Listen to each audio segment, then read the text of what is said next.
Bismillahirrahmanirrahim. Berjumpa kembali dengan saya Mustafa Kamil dalam mata kuliah analisa laporan keuangan. Kita masuk ke pertemuan kelima, analisa rasio. Analisa rasio menggambarkan suatu hubungan atau perimbangan antara jumlah tertentu dengan jumlah yang lainnya. Nah, di sini misalnya dicontohkan A berbanding B. Nah, dikali 100%. Nah, jadi perimbangan antara jumlah tertentu, jumlah A ya, dengan jumlah yang lain, jumlah B. Itu disebut dengan analisa rasio. Analisa rasio dapat menjelaskan kepada penganalisa tentang baik dan buruknya keadaan posisi keuangan suatu perusahaan, terutama jika dibandingkan dengan rasio pembanding standar. Jadi dengan analisa rasio ini kita bisa melihat sehat tidaknya suatu perusahaan. Dasar pembanding angka rasio untuk menentukan baik buruknya angka rasio likuiditas, solvabilitas, dan rentabilitas suatu perusahaan diperlukan alat pembanding, yaitu rasio standar. Rasio standar yaitu rasio rata-rata dari seluruh perusahaan yang ada pada industri. Jadi dikumpulkan rasionya, lalu dicari rata-ratanya. Ya, seperti itu. Jika rasio standar tidak ada dalam bentuk yang tetap, maka rasio standar dapat dibuat dengan langkah-langkah sebagai berikut. Mengumpulkan laporan keuangan dari perusahaan yang ada pada industri, kemudian menghitung angka rasionya masing-masing. Jadi dicari rasio masing-masing, rasio likuiditasnya. Nah, si perusahaan misalnya A berapa, perusahaan B berapa, perusahaan C berapa. Lalu menyusun angka rasio dari yang tertinggi sampai yang terendah. Menghapus rasio yang ekstrim, terlalu rendah atau terlalu tinggi. Kemudian menghitung rata-ratanya. Dicari rata-ratanya dari. Nah, hasilnya ini dijadikan sebagai rasio standar. Nah, rasio standar bukan merupakan angka pembanding yang pasti, tetapi dapat digunakan sebagai pedoman bagi penganalisa. Penggolongan angka rasio. Berdasarkan sumber data, masing-masing angka rasio dapat digolongkan menjadi rasio-rasio neraca. Semua data dari neraca. Tadi ada rasionya misalnya A berbanding B. Ya. Jadi A-nya dari neraca, B-nya juga dari neraca. Selanjutnya, rasio-rasio laba rugi. Semua data dari laba rugi. Jadi A-nya dari laba rugi, B-nya pun dari laba rugi. Selanjutnya rasio antar laporan. Datanya berasal dari neraca dan laporan laba rugi. Bisa jadi A-nya dari aktiva atau dari neraca dan B-nya bisa jadi dari laba rugi atau sebaliknya. A-nya berasal dari laporan laba rugi dan B-nya berasal dari neraca. Dilihat dari tujuan penganalisa, pada umumnya angka-angka rasio dibedakan, ada rasio likuiditas, solvabilitas, rasio rentabilitas. Rasio modal kerja atau likuiditas. Rasio modal kerja digunakan untuk menganalisa dan menginterpretasikan posisi keuangan jangka pendek. Jangka pendek modal kerja. Bagi manajemen perusahaan dapat digunakan untuk mengecek efisiensi modal kerja yang digunakan dalam perusahaan. Bagi pemegang saham dan kreditor jangka panjang digunakan untuk mengetahui prospek dividen dan pembayaran bunga masa datang. Jadi bagi pemegang saham, dia bisa melihat prospek dividennya, dan bagi kreditor, ya pembayaran bunga, angsuran, dan pokok. Kriteria perusahaan yang mempunyai posisi keuangan yang kuat, yang pertama, dapat memenuhi kewajiban tepat waktu. Apabila ditagih, dia mampu membayar tepat waktu. Yang kedua, dapat memelihara modal kerja yang cukup untuk operasional yang normal. Modal kerja itu jangan terlalu besar dan jangan terlalu kecil, cukup ya. Besar juga jelek, kecil juga jelek. Membayar bunga dan dividen yang dibutuhkan, memelihara tingkat kredit yang menguntungkan. Rasio likuiditas yang pertama, current ratio, digunakan untuk menganalisa posisi modal kerja suatu perusahaan. Rumus dari current ratio, aktiva lancar berbanding hutang lancar dikali 100%. Current ratio menunjukkan tingkat keamanan kreditor jangka pendek atau kemampuan untuk membayar hutang jangka pendek, hutang lancar. Kemampuan perusahaan untuk membayar kewajiban jangka pendek atau kewajiban lancar. Current rasio yang tinggi menunjukkan kelebihan uang atau aktiva lancar lain dibandingkan kebutuhan sekarang. Jika current rasio rendah, kondisinya sebaliknya. Contoh soal, diketahui data aktiva lancar 450.000, hutang lancar 150.000. Carilah current ratio. Rumus current ratio tadi, aktiva lancar berbanding hutang lancar dikali 100%. Masukkan aktiva lancarnya yang ini, masukkan ke sini. Nah, 450. Masukkan hutang lancarnya ke sini.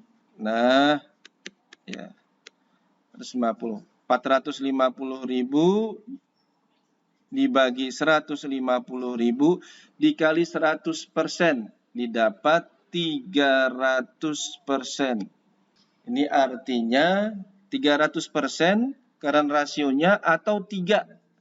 Jadi setiap Rp1 hutang lancar dijamin dengan Rp3 aktiva lancar. Ya, Rp3 atau 300%. Acid test ratio sering juga disebut quick ratio, yaitu kemampuan perusahaan memenuhi kewajiban tanpa memperhitungkan persediaan. Rumus dari acid test ratio, aktiva lancar dikurang persediaan dibagi hutang lancar dikali 100%. Contoh soal, diketahui data aktiva lancarnya 450.000, hutang lancarnya 150.000, persediaannya 75.000. Carilah quick ratio atau acid test ratio, sama ya. Rumusnya aktiva lancar dikurang persediaan dibagi hutang lancar dikali 100%. Nah, masukkan angkanya. Aktiva lancarnya mana? Ini 450. Nah, ini aktiva lancarnya. Masukkan 450. Persediaannya mana? Ini persediaannya. 75.000. Masukkan 75.000. Utang lancarnya mana? Ini utang lancarnya. Masukkan utang lancarnya 150.000. Dikali 100%, didapat 250%. Ini artinya setiap Rp1 hutang lancar dijamin dengan Rp2,5 aktiva lancar tanpa persediaan. Selanjutnya, cash ratio. Cash ratio atau rasio kas adalah rasio yang dipakai untuk mengukur banyaknya kas dan setara kas. Setara kas itu maksudnya gini, uang yang ada di bank yang sifatnya sama seperti bank, yang mudah diambil, mudah dicairkan. Contohnya apa? Rekening giro yang ada untuk membayar kewajiban jangka pendek. Ketersediaan kas dan setara dapat meliputi kas di tangan, rekening giro, atau tabungan di bank yang bisa kapan saja diambil. Nah, itu maksudnya dengan setara kas. Ya. Rumus untuk mencari kas ratio yaitu kas atau setara kas. Jadi nanti kalau jika di soalnya ada kas, diketahui rekening giro. Nah, itu ditambah kas ditambah rekening giro. Tetapi kalau misalnya rekening gironya tidak ada, maka Anda cari kasnya aja. Kasnya, ya. Dibagi hutang lancar dikali 100%. Diketahui data aktiva lancar 450.000, hutang lancar 150.000, kas 50.000. Nah, di sini di soalnya tidak diketahui rekening giro. Ya. Kalau diketahui rekening giro, misalnya rekening gironya 10.000, nanti tinggal tambahkan. Rumus dari cash ratio kas atau setara dengan kas dibagi hutang lancar dikali 100%. Cari dulu kasnya. Oh, ini ada kasnya. Ini 50.000, pindahkan 50.000. Kalau tadi ada, misalnya di soal ini ada rekening giro, maka rekening giro ditambahkan jadi 50.000 tambah 10.000 jika ada rekening giro. Di soal ini tidak ada rekening giro. Lalu utang lancar, berapa hutang lancarnya? Oh, ini utang lancarnya 50.000, letakkan di bawah. 50.000 dibagi 150.000 dikali 100% didapat 33,33%. Rasio perputaran kas atau cash turnover. Rasio perputaran kas adalah suatu ukuran sejauh mana efisiensi pemakaian kas yang diusahakan oleh perusahaan. Perputaran kas di sini dijadikan sebagai dasar atau tolak ukur kecepatan arus kas dari kembalinya kas yang sudah diinventasikan di dalam modal kerja. Perusahaan yang angka perputaran kasnya melebihi standar industri, maka perusahaan tersebut kasnya over investment dan penggunaannya tidak efektif. Kesuksesan perusahaan dalam menjaga dan mengatur rasio kasnya, jika perusahaan tersebut mampu untuk menjaga rasio perputaran kas, ini menjadi proporsional atau sesuai dengan standar. Hal tersebut berarti nilai rasio perputaran kasnya tidak terlalu tinggi atau rendah. Dengan penggunaan rasio ini, investor atau kreditur ingin mengetahui besarnya penjualan yang dapat dihasilkan dari jumlah kas rata-rata yang dimiliki oleh perusahaan. Rasio perputaran kas menjadi indikator kecepatan kembalinya modal kerja yang tertanam dalam kas, dan setara kas menjadi kas kembali dengan melalui kegiatan penjualan atau pendapatan bersih perusahaan. Jika nilai rasio ini tinggi, efeknya adalah kas yang masuk kembali melalui kegiatan penjualan bisa digunakan kembali untuk mendanai kegiatan operasional usaha perusahaan. Dengan begitu, kondisi keuangan perusahaan tetap bisa terjaga. Dan apabila kas perusahaan terjaga, maka perusahaan dapat menghindari kebangkrutan akibat faktor kas yang buruk. Jadi gini, kalau Anda tidak mempunyai uang, maka dampaknya apa? Nah, Anda kan buruk, ya. Buruk artinya gini, Anda mau transaksi Anda susah, ya, karena tidak ada kas. Karena ada suatu transaksi yang mau nggak mau harus tunai, tidak boleh kredit. Contohnya apa? Rekening listrik. Bayar listrik nggak boleh kredit. Nggak ada, mana ada bayar listrik kredit. Ya, kalau Anda nggak punya uang, nggak punya cash, dampaknya apa? Ya, listrik Anda dimatikan. Rumusnya, yang menghitung rasio perputaran kas, ini rumusnya rasio perputaran kas penjualan bersih dibagi rata-rata kas. Rata-rata kas, cara mencarinya kas awal ditambah kas akhir dibagi 2. Diketahui data penjualan bersih 2 juta, kas awal 500.000, kas akhir 800.000. Carilah perputaran kas. Nah, Anda cari dulu rata-rata kas.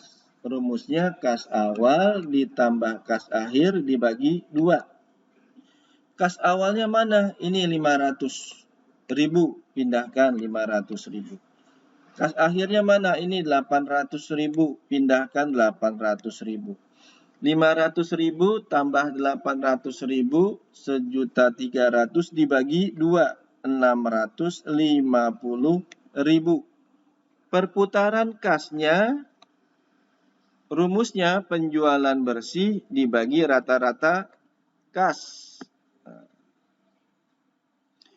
Anda lihat di soal, kata penjualan bersihnya. Kita lihat di soal, penjualan bersihnya berapa? Ini 2 juta. Masukkan 2 juta. Nah, rata-rata kasnya ini rata-rata kasnya. Nah, pindahkan rata-rata kasnya ke sini.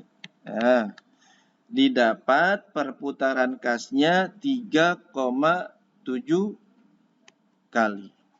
Perputaran piutang. Piutang yang dimiliki perusahaan mempunyai hubungan yang erat dengan penjualan kredit.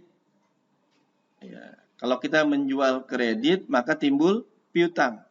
Kalau kita membeli secara kredit, maka timbul hutang. Nah, posisi piutang dan taksiran waktu pengumpulan dapat dimulai dengan menghitung tingkat perputaran piutang. Rumusnya tingkat perputaran piutang, total penjualan kredit dibagi rata-rata piutang dikali 100%. Untuk mencari rata-rata piutang, piutang awal ditambah piutang akhir dibagi 2 kalau ada awal dan akhir. Ya, kalau misalnya ada setiap bulan, ya, dari Januari, Februari terus sampai Desember ada, nah ditambahkan ya dibagi 12. Jadi semua piutang dari Januari, Februari sampai Desember ditambahkan dibagi 12. Ini dia rata-rata piutang.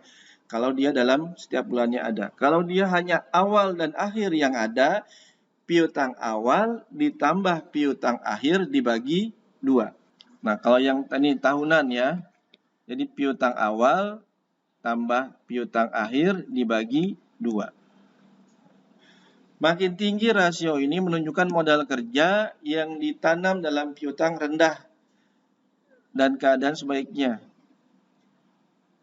Waktu rata-rata pengumpulan piutang, jumlah hari dalam setahun 360 dibagi dengan tingkat perputaran piutang. Jadi 360 dibagi dengan tingkat perputaran piutang. Diketahui data penjualan kredit 3.500.000, piutang awal tahun 700.000, piutang akhir tahun 900.000. Carilah perputaran piutang. Nah, Anda cari dulu piutang rata-rata. Piutang awal ditambah piutang akhir dibagi 2. Nah, mana piutang awalnya ini? 700, pindahkan 700. Mana piutang akhirnya ini? Pindahkan 900. 700 tambah 900, 1.600.000 dibagi 2, 800.000 piutang rata-ratanya. Lalu cari tingkat perputaran piutang. Rumusnya total penjualan kredit dibagi rata-rata piutang dikali 100%. Mana Total penjualan kreditnya, ini penjualan kreditnya 3.500.000. Kita pindahkan 3.500.000. Lalu rata-rata piutangnya, ini rata-rata piutangnya. Pindahkan 800 dikali 3.500.000 dibagi 800.000 dikali 100% didapat 437,5% atau 4,375 kali. Berapa kali piutangnya, perputaran piutangnya? 4,375 kali. 4,3 kali, boleh.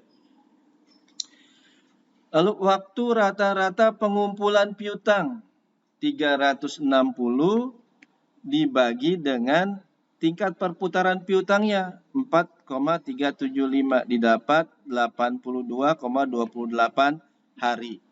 Perputaran persediaan. Perputaran persediaan rumusnya harga pokok penjualan HPP dibagi rata-rata persediaan. Nah, untuk rata-rata persediaan sama seperti rata-rata piutang, ya. Jadi kalau ada cuma akhir dan awal dibagi 2. Kalau ada setiap bulan, maka dibagi 12. Rata-rata persediaan disimpan di gudang dihitung 360 dibagi perputaran piutang. Nah, diketahui data persediaan awal 40.000, persediaan akhir 30.000, harga pokok penjualan 1 juta. Carilah tingkat perputaran persediaan. Kita cari dulu rata-rata persediaan. Rumusnya persediaan awal ditambah persediaan akhir dibagi 2. Ini persediaan awalnya 40.000, pindahkan. Ini persediaan akhirnya 30.000, pindahkan. 40.000 tambah 30.000 dibagi 2, 35.000. Lalu cari perputaran persediaan. Rumusnya harga pokok penjualan dibagi rata-rata persediaan. Mana harga pokok penjualannya? Ini harga pokok penjualannya 1 juta, pindahkan 1 juta. Nah, lalu dibagi rata-rata persediaan. Ini rata-rata persediaannya 35.000. Pindahkan 35.000. 1 juta dibagi 35.000 dikali 100%. Didapat 2.857,14% atau 28,57 kali. Rata-rata persediaan disimpan di gudang 360 dibagi, nah ini pindahkan. Nah, 28,57 didapat 12,60 hari. Perputaran modal kerja menunjukkan hubungan antara modal kerja dengan penjualan. Menunjukkan banyaknya penjualan yang diperoleh perusahaan untuk setiap rupiah modal kerja. Nah, modal kerja di sini didapat dari aktiva lancar dikurang hutang lancar. Jadi modal kerjanya didapat dari aktiva lancar dikurang hutang lancar. Rumus perputaran modal kerja, total penjualan dibagi modal kerja rata-rata dikali 100%. Diketahui data total penjualannya 12 juta. Aktiva lancar awal tahun 5 juta. Hutang lancar awal tahun 2.500.000. Aktiva lancar akhir tahun 6 juta. Hutang lancar akhir tahun 4 juta. Carilah perputaran modal kerja. Anda cari dulu modal kerja awal tahun. Rumusnya modal kerja itu aktiva lancar dikurang hutang lancar. Jadi aktiva lancar awal tahun dikurang hutang lancar awal tahun. Ini aktiva lancar awal tahun 5 juta. Ini hutang lancar awal tahun 2.500.000. Jadi modal kerja awal tahunnya berapa? 2.500.000. Dari mana 5 juta dikurang 2.500.000? Lalu modal kerja akhir tahun, Anda cari aktiva lancar akhir tahun dikurang hutang lancar akhir tahun. Ini aktiva lancar akhir tahun 6 juta, pindahkan. Ini hutang lancar akhir tahun 4 juta, pindahkan. 6 juta dikurang 4 juta, 2 juta. Lalu dari sini cari rata-rata modal kerja. Modal kerja awal ditambah modal kerja akhir dibagi 2. Ini modal kerja awal. Nah, 2.500.000, pindahkan. Ini modal kerja akhir 2 juta. 2.500.000 tambah 2 juta dibagi 2. Rata-ratanya 2.250.000. Lalu cari perputaran modal kerja. Total penjualan dibagi modal kerja rata-rata. Lihat di atas, berapa total penjualannya? Total penjualannya ini 12 juta. Kita lihat di bawah. 12 juta, pindahkan, dibagi modal kerja rata-rata. Ini modal kerja rata-ratanya 2.250.000, pindahkan ke sini. Dikali 100% didapat 533,33% atau 5,33 kali. Terima kasih, semoga bermanfaat.